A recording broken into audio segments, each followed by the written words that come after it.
우리 마태복음 2장 1절에서 3절 우리 한 목소리로 함께 합독하도록 하겠습니다. 시작. 헤로드 왕 때에 예수께서 유대 베들레헴에서 나심에 동방으로부터 박사들이 예루살렘에 이르러 말하되 유대인의 왕으로 나신 이가 어디 계시냐? 우리가 동방에서 그의 별을 보고 그에게 경배하러 왔노라 하니 헤로드 왕과 온 예루살렘이 듣고 소동한지라. 아멘. 당신의 왕은 누구이십니까? 라는 제목으로 하나님 말씀 증거합니다. 우리가 예수님의 탄생은 마태복음과 누가복음에 이렇게 기록되어 있습니다. 그래서 동방 박사들에 대한 이 기록은 마태복음에만 기록되어 있는 내용입니다. 그런데 이 마태복음의 여러분 주제가 무엇인지 아시죠? 마태복음의 주제는 이 땅에 왕으로 오신 예수님을 마태복음의 주제로 소개하고 있습니다. 그러니까 왕으로 오신 예수님을 소개함에 있어서 지금 마태는 예수님의 탄생인 이 성탄, 예수님이 이 땅에 탄생하는 것을 기록하면서 동방의 박사들이 이제 예루살렘에서 왕으로 나신 이가 어디 계시냐, 이 땅에 진정한 왕이 어디 계시냐, 왕이 누구이신가를 찾는 것으로 예수님의 탄생을 기록하고 있다라는 것입니다. 그러니까 지난주에도 말씀을 드렸지만 동방의 박사들은 당연히 왕으로 태어나는 이는 왕궁에서 태어날 거라 생각하고 이제 헤롯에게 가서 이제 이 땅에 왕으로 태어나신 이가 어디 계시냐 했을 때 그 현재 왕자에 있는 이 헤롯에게는 엄청난 충격일 수밖에 없습니다. 왜냐하면은 역사에 의하면은 헤롯이 어떻게 유대를 다스리는 왕이 되어 있는지는 자세히 기록이 되어 있습니다. 원래 헤롯은 에돔 사람이죠. 헤롯은 에돔 사람으로서 이제 하스모니안 왕조 시대에 그 왕을 보좌하는 내시였습니다. 그 내시가 이제 로마의 시위자 옥타비아누스가 이렇게 등장하게 될 때 엄청난 뇌물을 통하여서, 그러니까 쉽게 말하면 엄청난 돈을 사용하여서 이제 이 유대 땅의 왕이 되게 됩니다. 그러니까 분봉 왕이 되는 거죠. 자신만큼 유대를 잘 아는 자가 없으니 내가 유대를 다스리는 왕이 되면 로마에 큰 도움이 될 겁니다 라는 많은 이제 설득과 회유와 뇌물을 통하여서 쉽게 말하면 왕권을 사서 오는 인물이었습니다. 그런데 헤롯은 그 당시 요세푸스 역사가 요세푸스에 의하면 아주 잔인하고 포악무도한 그러한 왕으로 기록되어 있습니다. 부인도 여러 명이었고 자식들도 한 20여 명 되는 굉장히 많은 자식들이 있었지만 이 자식들을 믿지 못하여서 자식들조차도 가차없이 죽이고 자신의 아내들도 이렇게 죽이는 그러한 의심 많고 포악한 그러한 존재가 바로 이 헤롯입니다. 그런 이 헤롯이 왕으로 나신 이가 어디 계시냐 했을 때 한번 여러분 생각을 해보세요. 내가 이 왕이 되기 위해서, 이 왕자를 차지하기 위해서 얼마나 많은 피를 흘렸고 얼마나 많은 공을 들여서 내가 이 왕자를 차지했는데, 아니 나 말고 또 다른 왕이 이 땅에 태어났다라고 하니 얼마나 충격을 받았겠습니까? 그래서 이제 헤롯은 박사들에게 이제 물어보죠. 이 별을 본 때가 언제인지 그때를 계산하고 당신들이 그 아기를 찾으면 나에게도 알려달라. 나도 가서 그 아기에게 가서 경배하겠다라고 하지만 실상은 죽이기 위함이라고 성경에 기록되어 있고, 실제로 나중에 동방 박사들이 천사들을 통해서 이제 피신을 한 이후에는 날짜를 계산하여서 이제 두 살 난 밑으로의 그 모든 베들레헴의 남자 아이들을 다 죽이는 그러한 잔인한 역사를 기록하게 됩니다. 그런데 역사에는 그 2살 난 아이들을 죽였다라는 그 기록을 대수롭지 않게 기록하고 있습니다. 큰 충격이 아니었죠. 왜냐하면 헤롯이 통치하던 시대에는 그런 잔인한 일들이 많이 있었습니다. 그것보다 훨씬 더 잔인한 일들이 많이 있었기 때문에 그런 두 살남 밑으로의 남자 아이들을, 그 베들레헴에서 태어난 아이들을 죽이는 일은 아주 작은 아주 대수롭지 않은 그 작은 일로 역사에 기록이 되어 있습니다. 하지만은 아기를 빼앗긴 부모가, 이 부모는 그 심정이 어떻겠습니까? 그 부모가 보는 눈앞에서 자신의 아기들이 생명을 잃어가는 이 날을 한번 생각해 본다면, 우리가 이 성탄절이라는 것이 우리가 기쁘고 즐겁고 선물을 주고받으면서 우리가 같이 이렇게 메리 크리스마스 이렇게 인사를 하지만, 역사에서 첫 번째로 맞이하는 성탄절, 목자들에 의해서 기쁜 성탄절이 아기 예수님의 탄생을 축하하기도 하지만, 사실 요셉과 마리아의 입장에서는 아기 예수님으로 인하여서 그들이 죽음의 위협을 받고 애굽으로 피신을 가지 않습니까? 그리고 베들레헴에서 태어난 아기들이 죽임을 당함으로 인하여 베들레헴의 그 부모들은 얼마나 눈물과 고통 가운데 보내게 됩니까?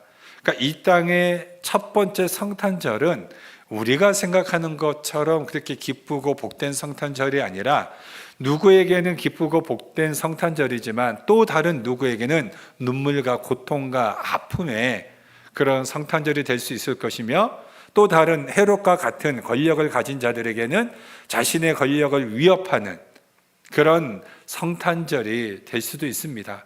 그러니까 예수님이 이 땅에 태어나심으로 인하여서 각자가 느껴지는 성탄절은 다 다를 수 있습니다. 그리고 이 요셉과 마리아는 아기 예수님을 안고 이제 애굽으로 피신을 가지 않습니까? 그때는 당시 아마 이집트의 알렉산드리아로 피신을 갔을 겁니다. 왜냐하면 헤롯에 의해서 핍박을 당하던 유대인들이 어디로 다 내려가냐면 알렉산드리아로 내려가서 거기서 벌써 유대인들의 그런 마을들이 형성이 되어 있었습니다.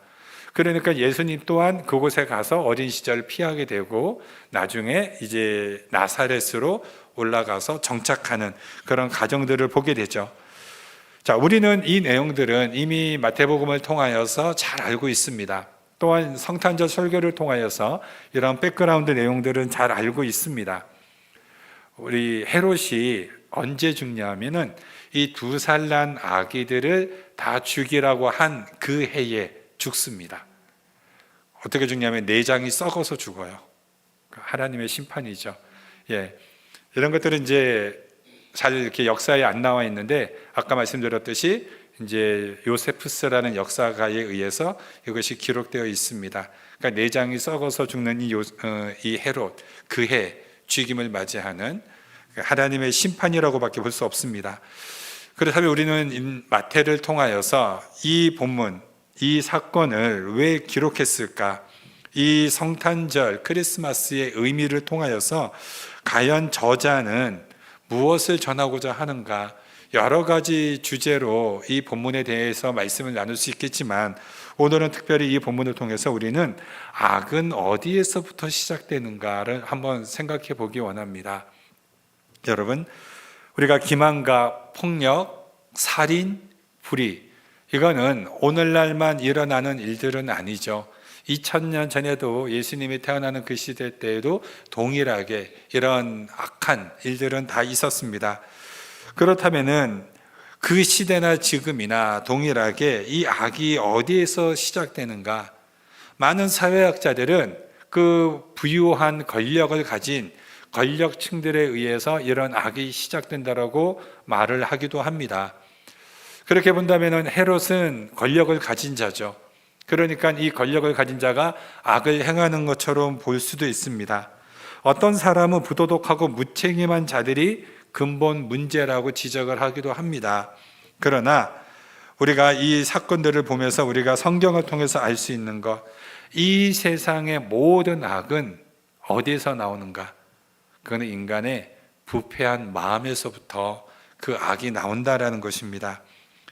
그렇기 때문에 여러분, 헤롯 왕이 보여주는 이 악한 모습은 사실 이것이 또 다른 우리 안에 우리의 모습이기도 합니다. 우리의 악한 자아상이기도 해요. 우리 안에는 나도 모르는 헤롯과 같은 작은 헤롯이 다 내 안에 들어가 있습니다. 왜냐하면은 여러분, 우리가 다 모든 사람들이 왕이 되고 싶어 합니다. 절대 권력을 가지고 싶어 합니다. 그런데 이 절대 권력은 두 사람이 앉을 수 없습니다. 한 사람밖에 이 권력을 차지할 수가 없죠. 그런데 동방의 박사들은 현재 이 세상에 왕이 있습니다. 이 세상에 왕이 있는데 가서 왕으로 태어난 이가 어디 계시냐? 우리는 그 왕에게 경배하러 왔다라고 했을 때 이 세상의 왕과 또 다른 왕이 존재한다라는 것을 볼 수 있습니다. 그렇다면 오늘날 동일하게 우리가 살아가는 이 시대에는 왕이 두 명이 될 수가 있는 거죠. 내가 내 삶에 이 세상의 주인이 되고자 하는, 내 안에 주인이 되고자 하는 왕, 아니면 내 안에 예수 그리스도가 나의 왕으로 오셔서 예수 그리스도를 왕으로 인정하고 믿고 따라가고 순종하는 그러한 사람. 그러니까 이 땅에는 결국 두 종류의 사람밖에는 존재하지 않는 것 같습니다. 예수님을 왕으로 인정할 것이냐, 나를 절대 왕으로 인정하고 살아갈 것이냐. 2000년 전의 헤롯이나 오늘날의 또 다른 작은 헤롯들이 우리 안에 다 있다라는 것입니다. 그리고 이 안에서 끊임없는 갈등과 다툼과 싸움을 하게 됩니다. 누가 진정한 왕인가? 그러니까 누가 진정으로 그 왕을 섬길 것인가? 근데 여러분, 성경을 보시면 창세기에서부터 계시록까지 끊임없이 나오는 게 뭡니까? 우리가 수많은 우상들이 존재하지만 실제 그 우상은 누굽니까? 자기 자신 아닙니까? 결국 신앙이라는 것이 하나님이 이 땅의 왕이냐, 내가 이 땅의 왕으로서의 그런 주인으로서의 갈 것이냐, 하나님이 주인이냐, 내가 주인이냐. 우리는 결국 이 싸움을 하고 있습니다. 그렇기 때문에 누가복음 14장 26절에는 이렇게 기록되어 있습니다. 물은 내게 오는 자가 자기 부모와 처자와 형제와 자매와 더욱이 자기 목숨까지 미워하지 아니하면 능히 내 제자가 되지 못하겠고, 이것은 가족을 말 그대로 증오를 하라라고 지금 명령하고 있는 말씀이 결코 아닙니다. 예수님 앞에 최고의 충성을 바치라는 거죠. 절대의 우선순위, 그것은 내 가족까지도 이 절대 우선순위인 주님 앞에, 이 우선순위 앞에 나올 수 없다라는 것입니다. 그렇다면 여러분, 예수님이 내 인생에서 최고로 충성을 한다면은, 예수님의 인생 최고로 충성하고 헌신을 한다면은 다른 모든 헌신은 무색하게 되는 거죠. 사람이 본능적으로 가장 소중하게 생각하는 게 자기 자신이고 자기 목숨입니다. 근데 자기 목숨보다 더 소중하게 주님을 사랑하고 헌신한다면 그런 사람에게 다른 그 어떤 헌신을 하라 그런 말할 필요가 무엇이 있겠습니까? 예수님은 철저하게 자신의 절대 권위를 주장하시고 무조건적인 충성을 하라. 성경은 여러분, 우리에게 예수님에게 충성을 한번 해보라고 선택과 권유를 하지 않습니다. 명령을 합니다.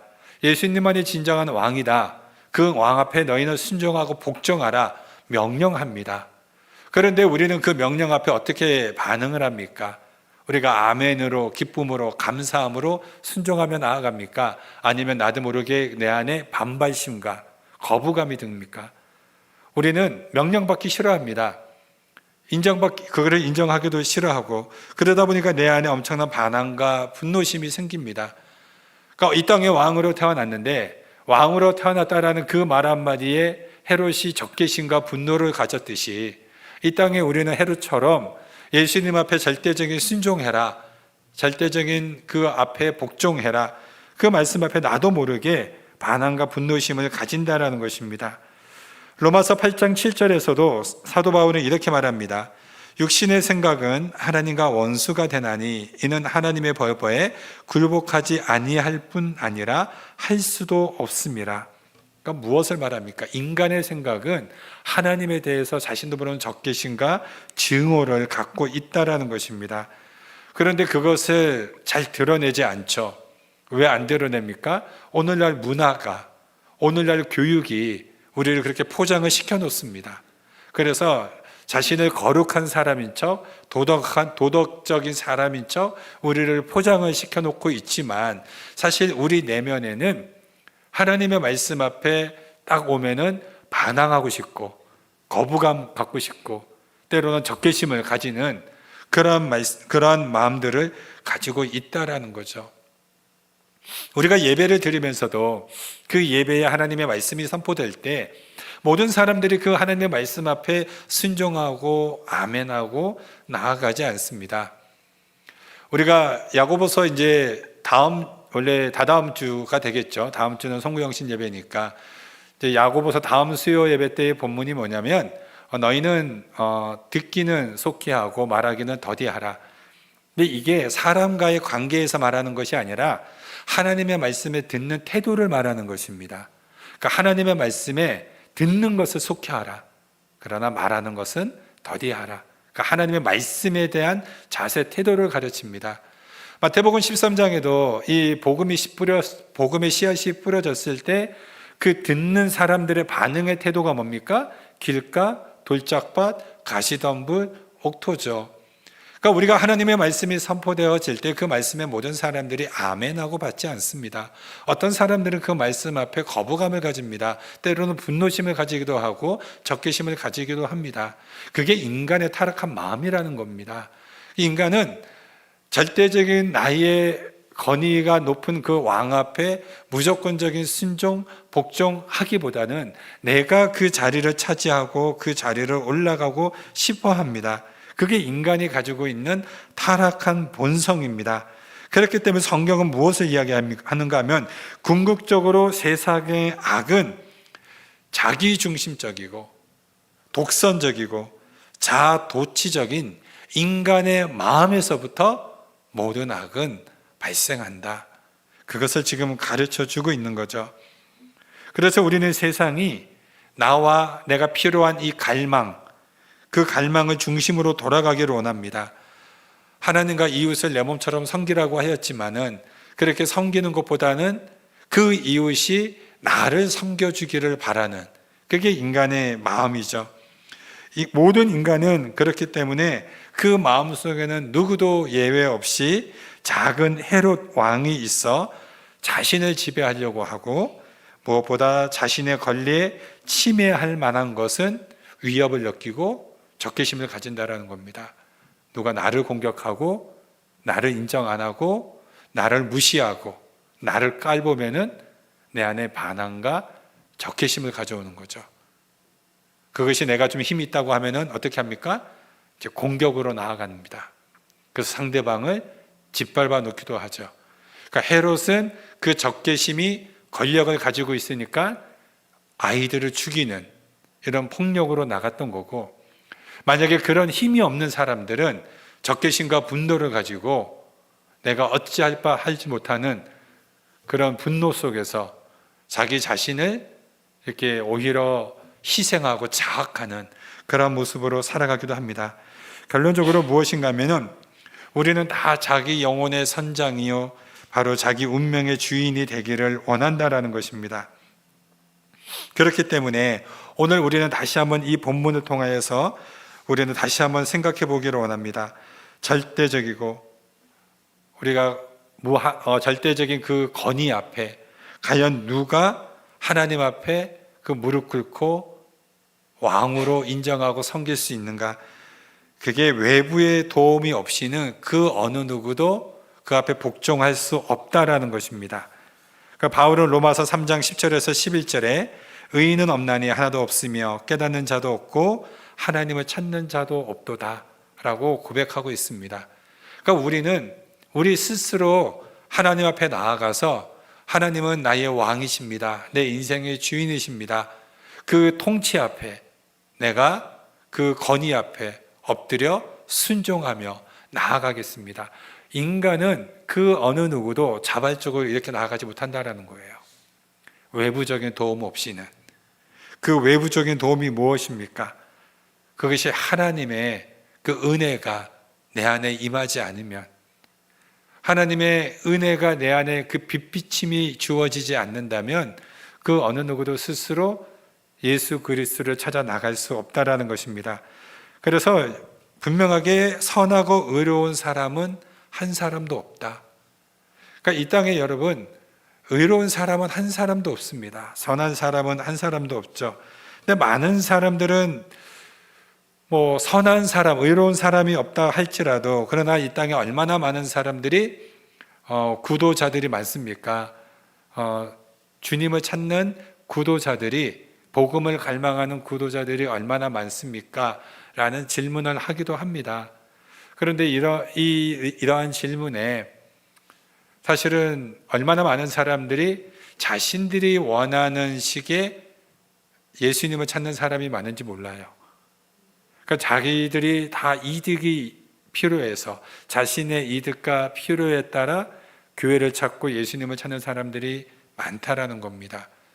자신의 마음의 안정, 아니면은 이 땅의 자녀의 복, 자신의 복, 가정의 복, 어떤 세상의 복과 그런 것들을 누리기 위하여서 여러 신들을 찾듯이 우리는 예수를 나의 하나의 신으로 선택하고 그 신 앞에 내가 빌고 또 빌어서 그 복을 찾는 사람, 그런 사람들도 많고, 또 어떤 사람들은 각자가 원하는 하나님을 찾는 사람들이 많다라는 겁니다.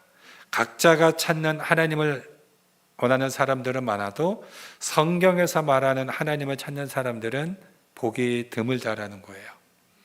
우리가 믿고 우리가 찾는 그 하나님은 어떠한 분입니까? 성경에서 계시하고 있는 그 하나님을 우리는 찾고 갈망하고 구하고 있습니까? 아니면 나의 필요함을 채워주기 위한 그 하나님을 우리는 찾고 구하고 있습니까? 이어 여기에 우리는 크리스마스에 숨겨진 진리 가운데 하나를 드러내기를 원합니다. 헤롯 왕이 폭력으로 이 권력을 참한 일은 사실 이거는 또 다른 우리의 인간의 본성을 보여주고 있습니다. 우리 또한 인간의 본성을 가지고 그 권력을 탐하려고 하고 있습니다. 그러나 이제는 우리는 다시 한번 예수님을 절대적인 우리의 왕으로 이 성경은 계시해 주셨습니다. 그 계시를 알려주는 사건이 바로 성탄절이죠. 이 성탄절의 사건을 통하여서 예수님만이 우리의 진정한 왕이시다, 이것을 우리에게 분명하게 알려주고 있다는 것입니다. 그렇기 때문에 우리는 끊임없이 내 안에 이 갈등의 싸움을 하게 되어 있습니다. 예수님을 내 안에 왕으로, 절대적인 왕으로 인정할 것인가, 아니면 내 안에 이 헤롯, 내가 절대적인 권력을 차지하고 싶은 내 안에 있는 헤롯을 또 짓누르고 억누르고 나갈 것인가. 우리는 끊임없는 이 갈등의 싸움 속에서 나아가죠. 여러분, 우리는 나도 모르게 순간순간 내가 이 땅의 왕이 되려고 하는 모습을 우리는 많이 가지죠. 누구의 말도 듣지 않고 누구에게도 순종하지 않고 내 마음대로, 내가 원하는 대로, 그렇게 그것이 그대로 이루어지지 않으면 분노하고 화를 내고, 이런 것들이 우리 안에 다 본성 속에 있습니다. 그러니까 우리 안에는 끊임없는 이 작은 헤롯이 내 안에서 이렇게 솟아오르고 있습니다. 우리는 주님 다시 이 땅에 오시는 그날까지 끊임없는 이 작은 헤롯과 싸워 나가야 됩니다. 그 싸워 나가는 것이 무엇입니까? 누가 진정한 왕인가? 내 안에 헤롯으로 둔갑하고 있는 내 자신이 이 땅의 진정한 왕인가? 아니면 진정한 예수 그리스도께서 나의 왕이 되시는가? 여러분, 우리가 기도하는 것이 왜 이렇게 어려울까요? 가장 영광스러운 인격체이신 그분, 이 예수님 앞에 우리가 왜 이렇게 집중하기 어렵습니까? 또한 하나님이 우리의 기도에 응답하시면 우리는 절대 그 하나님의 은혜에 잊지 않고 감사하며 살겠습니다라고 고백을 하면서 다짐하지만 그게 얼마 못 가서 우리는 왜 다시 망각할까요? 왜 잊어버릴까요? 그것은 끊임없는 내 안에 이 헤롯이 튀어오르기 때문에 그렇습니다. 그래서 그것을 통해 자꾸만 우리는 망각하고 내가 절대적인 권력을 차지하려고 하는 그런 악한 본성이 우리 안에 있기 때문에 그렇습니다. 그렇기 때문에 우리는 왜 끊임없는 이 경건의 노력이 필요할까요? 왜 믿음의 의지가 필요합니까? 이 싸움을 해야 되기 때문에 내 안에 나도 모르게 솟구쳐 올라오는 이 작은 헤롯을 짓눌러 버려야 되거든요. 그리고 오직 예수님이 나의 왕이시라는 이 절대적인 이 진리 앞에 우리가 끊임없는 이 싸움을 해야 합니다. 그래서 우리는 언제나 이 땅을 살아갈 때 우리는 이 땅에 두 왕이 존재하고 있다. 세상의 악한 헤롯과 같은 왕, 그것이 결국은 내 자신이라는 것과 이 예수 그리스도가 나의 왕이라는 이 두 왕 앞에 우리는 끊임없는 이 경건의 싸움을 싸워서 예수님만이 나의 왕이시라는 것을 우리의 삶 앞에 철저하게 드러내야 됩니다. 그리고 내 안에 솟구쳐 올라오는 이 작은 헤롯은 끝까지 우리가 믿음 안에서 짓눌러 버려야 됩니다. 순간순간 뛰쳐오르고 싶어하는 그런 마음이 생길 때마다 이 두더지 망치처럼 막 두들겨내야 되는 거예요. 들어가라고. 내 안에 쑥 솟아오려고 같으면 망치도 꽝 때려서 어디 감히, 그래서 나오지 못하도록. 그래서 내 안에 모든 삶이 오직 예수 그리스도가 왕인 것을 우리는 고백하여 나가야 합니다. 그러기 위해서 우리가 끊임없이 하는 것이 뭡니까? 하나님의 말씀 앞에 매일매일 순종하는 것. 이 말씀 앞에 순종하고 성경 읽고 기도하고 예배 드리고 형제 이웃을 섬기고 환난 중에 예수님 의지하고 이런 모든 이런 경건 생활들이 바로 이 싸움을 하는 거예요. 이런 싸움을 통하여서 오직 예수님만 드러나고 내 자신이 죽는 것. 오죽하면 제가 달력에다가 기도 제목의 마지막에 내가 죽고 예수만 사는 교회가 되게 하소서라고 제가 마지막에 그것을 넣냐면 이게 우리의 끊임없는 평생의 싸움이기 때문에 그렇습니다. 평생의 싸움. 오죽하면 사도 바울도 내가 날마다 죽노라 오호라 나는 공고한 자로다 이 사망의 몸에서 누가 나를 건져낼고 그 위대한 사도 바울조차 끊임없는 자기 안에서의 이 싸움을 해나갔습니다. 그렇기 때문에 우리 사랑하는 성도 여러분, 이 싸움은 그 어느 누구도 예외가 없습니다. 모든 성도는 동일하게 지금 이 싸움 앞에 누가 이 땅의 진정한 왕인가, 그리고 어느 왕만이 진정한 경배를 받으실 대상인가, 그건 내가 죽고 오직 예수만 사는 성도, 그러한 교회 되어지기를 주님의 이름으로 축원드립니다. 기도합니다.